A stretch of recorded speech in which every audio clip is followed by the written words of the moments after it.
बिस्मिल्लाहिर्रहमानिर्रहीम। अस्सलामुअलैकुम वरहमतुल्लाहि वबरकातुहू। नाज़रीन, आज की इस वीडियो में इंशाल्लाह हम देखेंगे कि किस तरह से ऑटोकैड में से हम अपने पॉइंटों को एक्सेल में या टेक्स्ट फाइल में कन्वर्ट कर सकते हैं। ऑटोकैड का फॉर्मेट DWG का भी हो सकता है या फिर DXF भी हो सकता है। तो आज हम सिविल 3D की मदद से देखेंगे कि किस तरह से हम अपने जो कोऑर्डिनेट हैं या अपने पॉइंट हैं उनको किस तरह से हम एक्सेल में या किसी और फॉर्मेट में कन्वर्ट कर सकते हैं। तो आइए हम स्टार्ट करते हैं। मेरे पास ये मुख्तलिफ़ साइटों के पॉइंट पड़े हुए हैं जो बाय GPS पड़े गए हैं। तो मैं इन पॉइंटों को एक्सेल में कन्वर्ट करना चाहता हूँ। तो उसके लिए मुझे क्या तरीक़ाकार करना पड़ेगा। सबसे पहले मुझे जिस भी जगह के कोऑर्डिनेट चाहिए, जो भी साइड के चाहिए, मैं उनको सेलेक्ट करता हूँ। फॉर एग्ज़ाम्पल मैं ये एक साइड को सेलेक्ट कर लेता हूँ।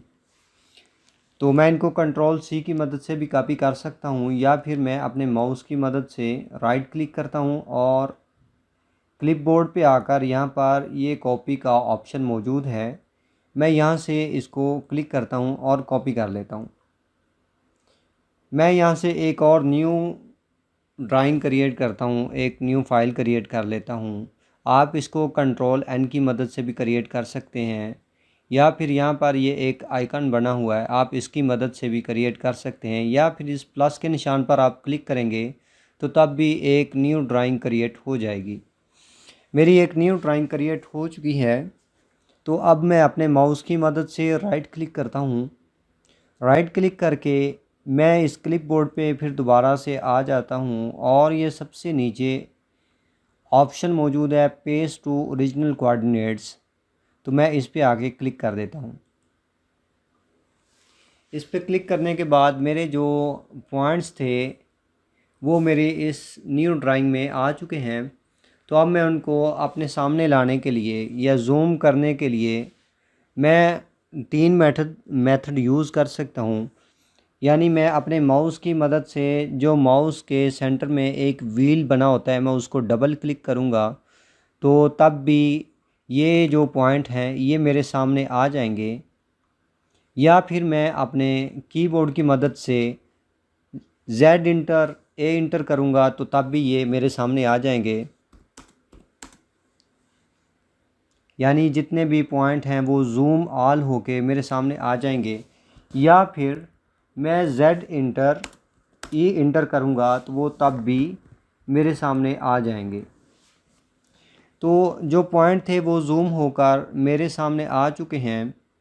तो मैं अपने ये कोऑर्डिनेट एक्सेल में शिफ्ट करना चाहता हूँ। तो उसके लिए मैं अपने कीबोर्ड से कमांड देता हूँ DX की, यानी डेटा एक्सट्रैक्शन। तो इस पे आके मैं DX की कमांड देकर मैं इंटर करता हूँ या स्पेस दबाता हूँ। तो उसके बाद ये एक ऑप्शन आ गया है कि ये मेरी ड्राइंग सेव नहीं है। इसको कंटिन्यू करने के लिए सबसे पहले हमें ये अपनी ड्राइंग सेव करनी पड़ेगी। तो मैं ये अपनी ड्राइंग यहाँ से मैं इसको सेव करता हूँ। सेव करने के बाद आपने जिस भी जगह पे अपनी ड्राइंग को सेव करना है, आप वो अपना ड्राइव या आप डेस्कटॉप पे जिस भी जगह पे आप इसको सेव करना चाहते हैं आप वो जगह सेलेक्ट कर लें। फॉर एग्ज़ाम्पल मैं यहाँ से सिलेक्ट करता हूँ। तो यहाँ पर मैं अपनी फ़ाइल का नाम देता हूँ। फॉर एग्ज़ाम्पल मैं यहाँ पर इसको डेटा का नाम दे देता हूँ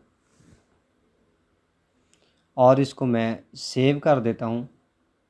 मैं जैसे ही सेव किया तो वो डाटा एक्सट्रैक्शन का वो ऑप्शन ऑटोमेटिकली सामने आ गया है। तो यहाँ पर आप देख सकते हैं create a new data extraction. यानी अगर आप नया डाटा एक्सट्रैक्शन कर रहे हैं तो आप यहाँ से इसको नेक्स्ट कर सकते हैं। अगर आपने पहले से ही अपना कोई डाटा सेव किया हुआ है और आप उसमें कोई चेंजिंग की है तो आप उसको ही एडिट करना चाहते हैं तो आप ये नीचे वाला ऑप्शन चूज़ कर सकते हैं। तो हम अपना नया डाटा जो सा उसको वो नए डेटे से हम एक्सट्रैक्शन कर रहे हैं, तो यहाँ से हम इसको नेक्स्ट कर देते हैं। नेक्स्ट करने के बाद हम फिर से अपना वही जिस जगह पे हमने सेव किया था वो लोकेशन यहाँ से देते हैं। लोकेशन देने के बाद हम ये अपना जो DXE की फ़ाइल है जो इसने बैकअप बनाना है वो उसको भी हम डाटा का नाम दे देते हैं और यहाँ से मैं इसको सेव कर देता हूँ। जैसे मैं इसको सेव किया तो अब उसके बाद एक नया ऑप्शन आ गया है, तो मैं इसको यहाँ से कोई भी चीज़ चेंज नहीं करता, मैं इसको इसी तरह नेक्स्ट कर देता हूँ। ये हमारी फ़ाइल लोड हो के हमारे सामने आ चुकी है। तो अब वो उसने पूछा है कि select the objects to the extract data from. हमने जिस भी ऑब्जेक्ट से अपना डाटा जोन सा है वो एक्सट्रैक्ट करना है, हम उसको यहाँ से चूज़ कर सकते हैं। तो मैं यहाँ से दोनों को ही सिलेक्ट कर रहने देता हूँ, पॉइंट्स को भी और टेक्स्ट को भी, क्योंकि हमारी जो ड्राइंग है उसमें पॉइंट और टेक्स्ट दोनों ही मौजूद है। तो हम आगे जाकर जो जो चीज़ें हमें चाहिए हम उनको रखेंगे, बाकी उसके बाद अनसेलेक्ट कर देंगे। तो मैं यहाँ से इसको नेक्स्ट कर देता हूँ। नेक्स्ट कर देने के बाद यहाँ पर मज़ीद ऑप्शन आ गए हैं। यहाँ से हमें ये 3D वाला भी नहीं चाहिए, ड्राइंग वाला भी नहीं चाहिए, जर्नल भी नहीं चाहिए, हमें ज्योमेट्री वाला ऑप्शन चाहिए। और अगर हमें टेक्स्ट चाहिए तो हम टेक्स्ट रख लेंगे, अगर नहीं चाहिए तो हम ये टेक्स्ट को जो सा है वो रिमूव कर देंगे, क्योंकि हमें बाद में अगर हमें सिर्फ कोऑर्डिनेट और उनकी पोजीशन ही चाहिए, यानी XY Z और एलिवेशन ही सिर्फ चाहिए, तो हमें बाद में टेक्स्ट एक्सेल में से भी रिमूव करना पड़ेगा। अगर हमें टेक्स्ट भी साथ में चाहिए तो हम इसको इसी तरह छोड़ सकते हैं, ये एक्सेल में जिस तरह है वो उसी तरह टेक्स्ट भी आ जाएगा। हमें अभी सिर्फ XYZ यानी हमें सिर्फ पोजीशन चाहिए, तो हम सिर्फ ज्योमेट्री को ही सिलेक्ट रहना देंगे। ज्योमेट्री को सिलेक्ट रहने देने के बाद टेक्स्ट को भी अनचेक कर दिया, हम यहाँ से इसको नेक्स्ट कर देते हैं। जैसे ही हमने नेक्स्ट किया तो ये हमारे सामने उसने हमारा जो डेटा था वो उसका जो व्यू है वो हमें दिखा दिया है कि इस तरह से हमारा जो डेटा है वो सामने आएगा। तो अब हम यहाँ से इसको नेक्स्ट कर देते हैं। जैसे ही नेक्स्ट करते हैं ये हमारे पास एक और ऑप्शन आ गया है कि insert data extraction table into drawing. हमें ड्राइंग में नहीं करना, तो हमें एक्सेल में या CSV या टेक्स्ट फाइल या MDB फाइल चाहिए। तो हम यहाँ से इसको चेक लगा देते हैं। यहाँ से आपको जो भी टाइप का जिस भी टाइप में आप सेव करना चाहते हैं, फॉर एग्ज़ाम्पल आप टेक्स्ट फॉर्मेट में इसको सेव करना चाहते हैं तो आप इसके साथ भी टेक्स्ट लिख सकते हैं। CSV में सेव करना चाहते हैं तो आप इसको CSV भी लिख सकते हैं। एक्सेल में सेव करना तो वो एक्सेल पहले से मौजूद है।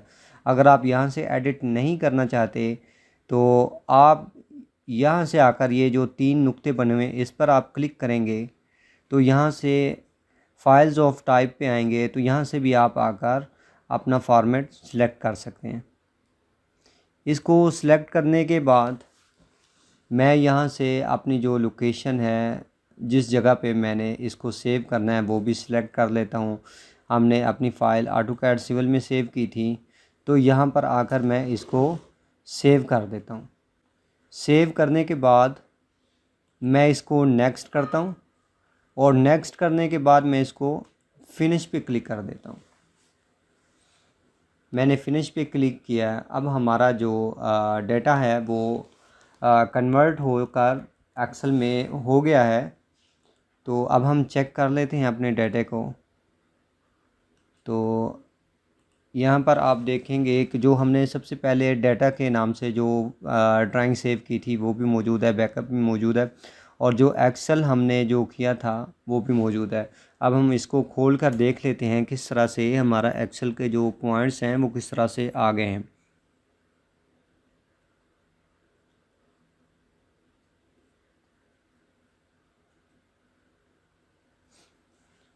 मैंने एक्सेल की फ़ाइल को ओपन किया है तो इस तरह से ये जो हमारे पॉइंट्स हैं वो इस तरह से हमारे सामने सेव होकर एक्सेल में आ चुके हैं। तो आज के वीडियो में इतना ही। इंशाल्लाह